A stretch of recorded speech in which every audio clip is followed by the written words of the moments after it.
Hey you guys, Garrett DMG. I'm back with another video. And last time I drew an economic ecosystem map.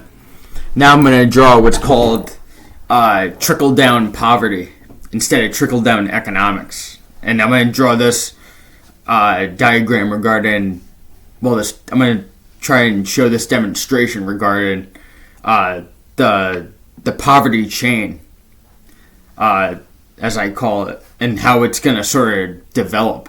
In my theory, maybe I don't know everything, but this is just a hypothetical for you guys. So, as you guys know, we're in terrible economic standards, and what that's causing to do is mass evictions and house foreclosures, right? So, let's say that this is you, right? This is your life, and this is what your life entails, right? Let's say your rent is $1,600, right?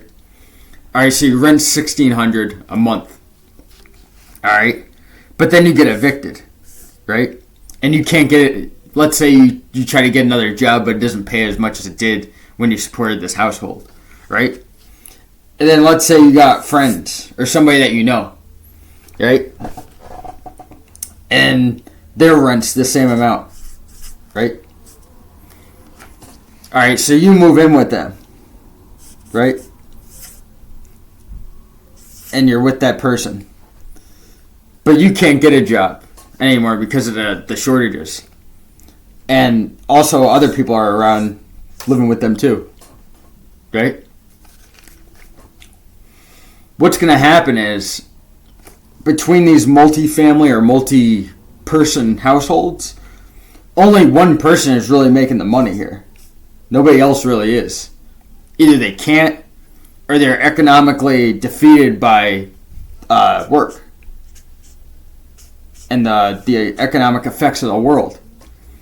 So this is going to cause this person to eventually get an eviction due to keeping up with the economic household standards day by day. I'm talking food, basic necessities, all that. So that's all going to cancel out too. And what you have here is just a total ruin of, multifamily homes, and also people who are able to individually rent and own, right? So naturally what's going to happen is an economic trickle-down poverty. It's just going to keep on going and getting worse and worse. Because think about it. Then you got these people that just got evicted out of that household.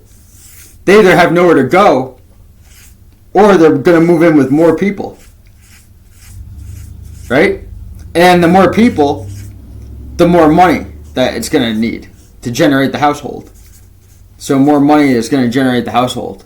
Sometimes even leases don't even honor this with a bunch of people living together. And a good amount of Americans, they rent. They either rent, they don't even know a lot of people they even move in with. So how is this going to happen? Naturally. It's not really going to go anywhere at that point. Because if you think about it, all you got is just trickle-down poverty. And that's the whole point of this video, is that this is going to inevitably lead to this.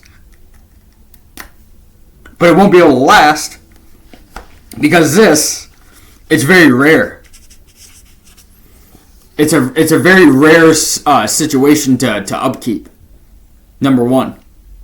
So naturally you're going to see a lot of people without homes. And there's going to be a mass homelessness in the country. I don't think anybody is going to be ready for what's to come. And this is just a cornerstone. This is just a cornerstone to what's really going on out there. You know what I mean?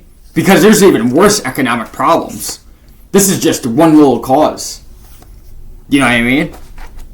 So we are getting screwed. We are going to get screwed really, really bad. Like, people don't even know. Because they're so busy with their day-to-day jobs. And that's what I was talking to you guys about the last time. When it comes to the economic ecosystem chart that I was telling you about. The blindsidedness of it all is that you're never going to see what's going up or down. because you're so blind. You're going to work 24/7. You barely have a life to keep up with if you got kids even. You're never going to see what's going on because you're too busy trying to follow the rules that don't lead you anywhere. And that's just the overall truth, you guys. It's going to get wild. It's going to get wild, man. And remember, at the end of the day, this is what benefits these guys. Not you. They don't care about what you're bringing in because the money's still always going to be there inevitably. Taxes, financing, all that must go on. Time is their return of investment. Time is their greatest return of investment. So if we close that gap, what takes place of that? You guessed it. AI. Alright? AI completely wipes out this ideology. And it still makes a lot of money. I can't draw a dollar sign. But you know what I mean. This is what's inevitably going to happen. AI is going to take over. And that's why you got data centers.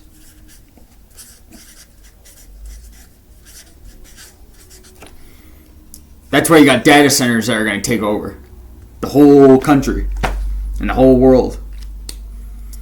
Because billionaires are going to keep wanting supply and demand, no matter what they got to do to get it.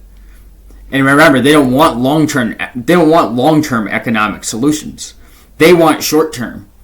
Ones that are going to garnish candidacies and political stand-ins. They're going to want temporary benefits. You know what I mean?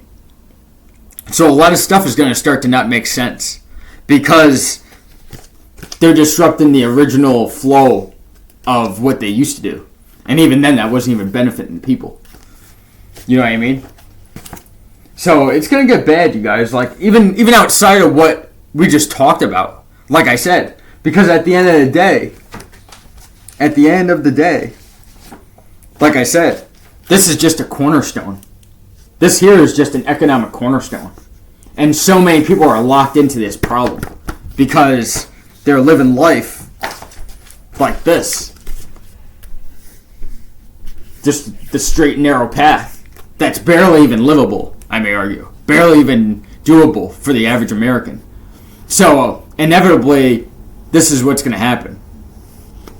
And they'll still collect their money because no matter where you are in the economic chain, it demands money. You're still a cog in the system, and it will always be that way.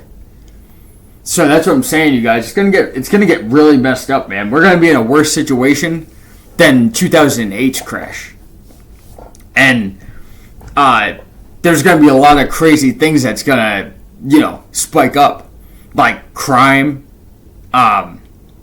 drug money, and drug dealing. Like, all this stuff is gonna rise up. Therefore, law enforcement's gonna bite down harder, right? The average dollar is going to increase. The value is going to go down, though. The demand for the dollar is going to go up, but the value is going to go down. That's what I meant to say before. And it's just going to get worse. It's going to get worse. We don't have any allies to pull ourselves out of this. We barely have the tax revenue to stave off what's coming. All right? These politicians, they're not looking for an economic solution anymore, like they used to. They're not looking for an economic solution. The whole quote that JFK used to say, it's not about what this country can do for you, but what you can do for the country. That quote of his has become completely obsolete. It's been completely priced out at this point. There is no way that we are going to be able to make it by the end of this year. And it will get bad. I'll see you guys in the next one.